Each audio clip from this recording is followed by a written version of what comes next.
Signs of the times in Orlando, Florida. The Sunshine State has been hit particularly hard by the recession. It's facing its worst unemployment rate since 1976, and it has the second highest foreclosure rate in the country. Tourists are still coming in masses, but don't spend as much. In the Nalori Churrascaria, manager Joseph Thomas is working hard to fill empty seats.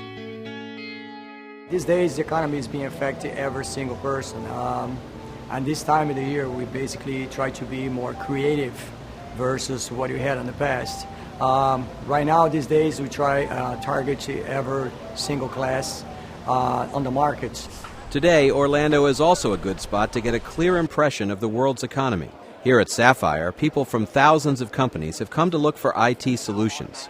With 70% of the world economy running on SAP, we should be able to get a pretty good picture of the state of things currently. Peter Rosenthal, for instance, works for Corporación El Rosado, the largest chain of supermarkets, department stores, and cinema complexes in Ecuador.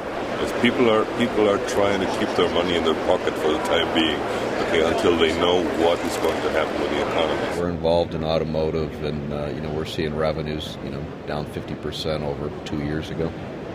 We've definitely scaled back our growth plans. We're in retail, apparel retail, so discretionary spend has definitely taken a hit. So what are they looking for at a software convention? That's always the challenge is, in these times, do you scale back or do you get aggressive and go after it so that on the turnaround you're ready to take advantage of it?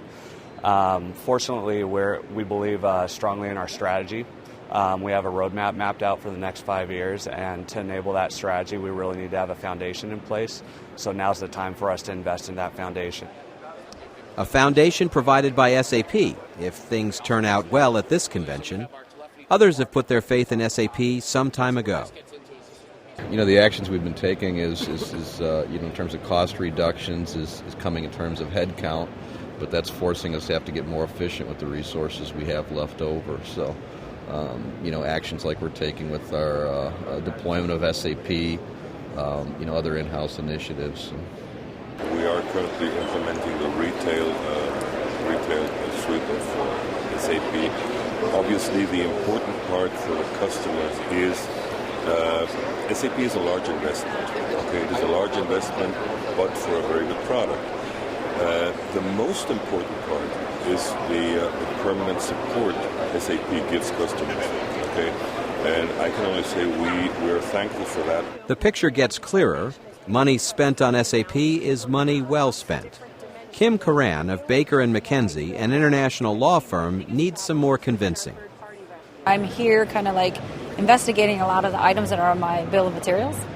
So I'm trying to educate myself and understand what pieces we need to purchase and what we don't. So, and of course doing a lot of networking here, meeting all the different partners, the ecosystem, I guess that's involved with SAP, for us to make a really well-educated decision. So what will that decision mainly be based on? I can't lie to you, but I'm going to say cost is a big factor here, right? But making sure that we get a lot of value for what we're paying for. Wanting to get the most value out of their SAP investment is what all customers have in common. But how about the economy in general? Any signs of recovery?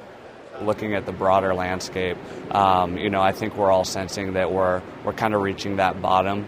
Now it's just a matter of how quick the turnaround is going to be. So, until then, Joe Mulligan of SAP Americas sums it all up in one sentence at SAPPHIRE Orlando. The nice-to-have projects are off, but the must-have projects are in. More at saptv.com.